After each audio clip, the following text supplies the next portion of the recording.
Dia tonga soa eto amin'ny fandaharana Jeanne Forest Santé aty Canada indray ianao.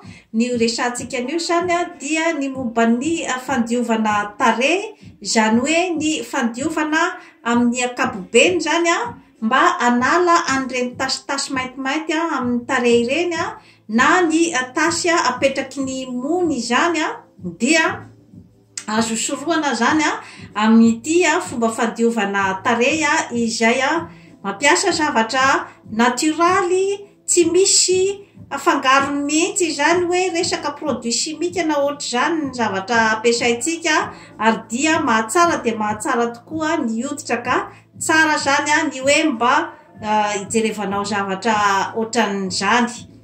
Inona sina daholo ny zavatra ilaitsika dia cannelle, poudre-na cannelle zany atao ao anatin'ny sotro, atsasaky ny sotro zany.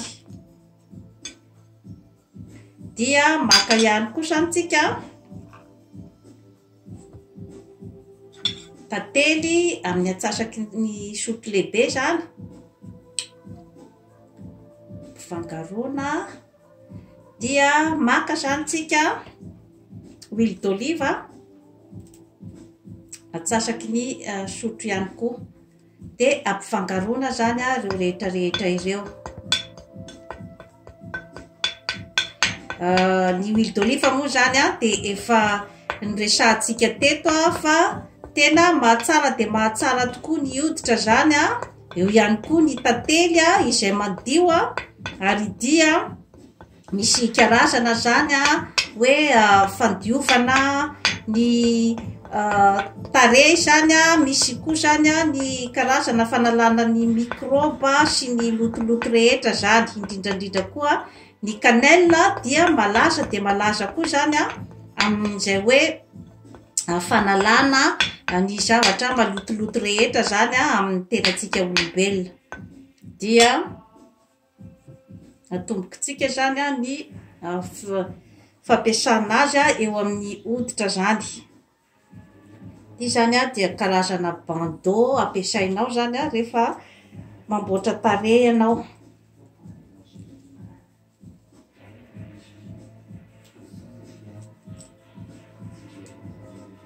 Dia voaharo tsara zany ny volo sy ny rehetrarehetra. Dia atombokintsika zany ny fametrahana ny masaka zany. Ka ity masaka ity zany dia ataonao indray isan'andro zany alohan'ny hatory.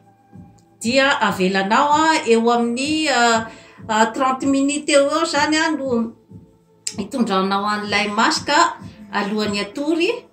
Dia atao mandritry ny 7 andro. Mandritry ny 7 andro zany dia tokony efa ho hitanao zany ny résultat ny traitement izay ataonao.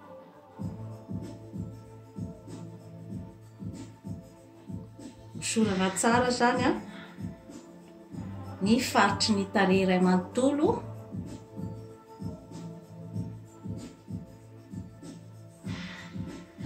Atao tsara zany izay amparitaka azy amin'ny tarehy iray manontolo. Fa ny eo amin'ny faritry ny maso zany, manodidina ny maso zany tsy kasiana zany, fa ny amin'ny faritra indrindrandrindra moa zany ny faritra izay tena tianao diovina, ny faritra izay misy bouton noir zany sy ny tasitasy rehetra amin'ny tarehy zany. Dia apetraka eo amin'ny tarehy zany mandritry ny 30 minitra isan'andro alohan'ny hatory. De sasana zany ny tarehinao. Dia toy izay indray zany tompoko lahy sy tompoko vavy no azo natolotra antsika anio. Manaova abonnement amin'ny Jeanne Forest Santé aty Canada fa hanatsara ny fiainanao. Bye bye.